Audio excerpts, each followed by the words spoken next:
আসসালামু আলাইকুম। সরকারি প্রাথমিক বৃত্তি পরীক্ষা ২০২৫ এর স্থগিত হওয়া পরীক্ষাটি ২০২৬ সালে অনুষ্ঠিত হবে। তো এই পরীক্ষার মধ্যে বাংলা বিষয়ের যে নম্বর কাঠামো বা হচ্ছে প্রশ্নপত্র কীরকম কী আসবে, মানে প্রশ্ন কাঠামো আরকি মান-বন্টন সেটা দেখব আমরা। আর অভিভাবক যারা রয়েছেন অবশ্যই ভিডিওটি শুরু থেকে শেষ পর্যন্ত দেখবেন। কেননা আ অর্থাৎ ছেলেমেয়েরা যদি এটা না বুঝতে পারে যে না আসলে কী প্রশ্ন করা হবে, কী আনসার করতে হবে, ঠিক আছে? এগুলো না বুঝতে পারলে কিন্তু সে হচ্ছে বৃত্তি পরীক্ষা তেমন ভালো করবে না। আ তো যা হোক এটা হচ্ছে খুবই গুরুত্বপূর্ণ।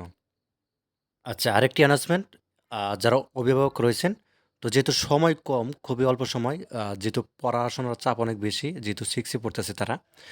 তো এই ক্লাস 5 এর একদম শর্ট একদম বৃত্তি পরীক্ষার জন্য আমরা একটা সাজেশন তৈরি করছি। মাত্র 23 পেজের, ঠিক আছে? ৫ টি সাবজেক্ট মিলিয়ে 23 পেজ। এই 23 পৃষ্ঠা পড়লেই যথেষ্ট, আমি মনে করি।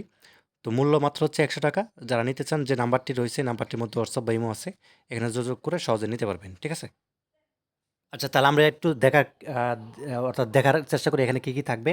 আচ্ছা, প্রশ্নপত্রের যে কাঠামো নম্বর বিভাজন সেটা হচ্ছে যে ১ম এই ১ নং যেটি থাকবে একটা কবিতা লিখতে বলা হবে এবং অবশ্যই কিন্তু কবির নাম সহ লিখতে হবে। ঠিক আছে? আ যখন তারা শিখবে অর্থাৎ কবিতা, কবির নাম অনেকেই শিখে না। কবির নাম কিন্তু শিখতে হবে এবং কবিতা তো ৮ লাইন মুখস্থ লিখতে হবে। ঠিক আছে? একদম হাতের লেখা সোজা এবং সুন্দর যেন হয় এই নিয়মটা কিন্তু ফলো করতে হবে।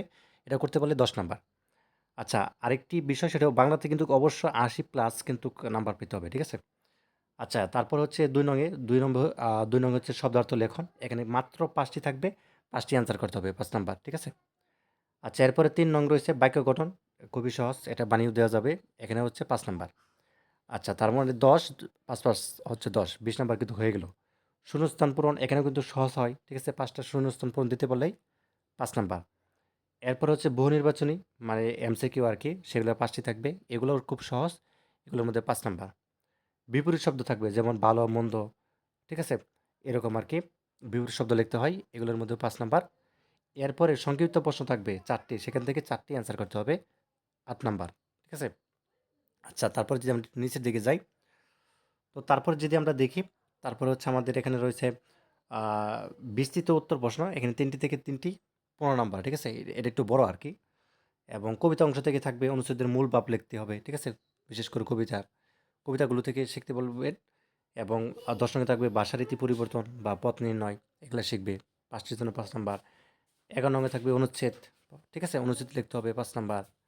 এরপরে যুক্তবর্ণ বিভাজন, শব্দ গঠন ৫ টি দিতে পারলে ৫ নাম্বার। এরপরে হচ্ছে এক কথায় প্রকাশ। ৫ টি দিতে পারলেই ৫ নাম্বার। ঠিক আছে? আচ্ছা, রচনা অংশ থেকে কিছু থাকবে। সেটা হচ্ছে অবশ্যই একটা আবেদনপত্র বা দরখাস্ত শিখতে বলবেন।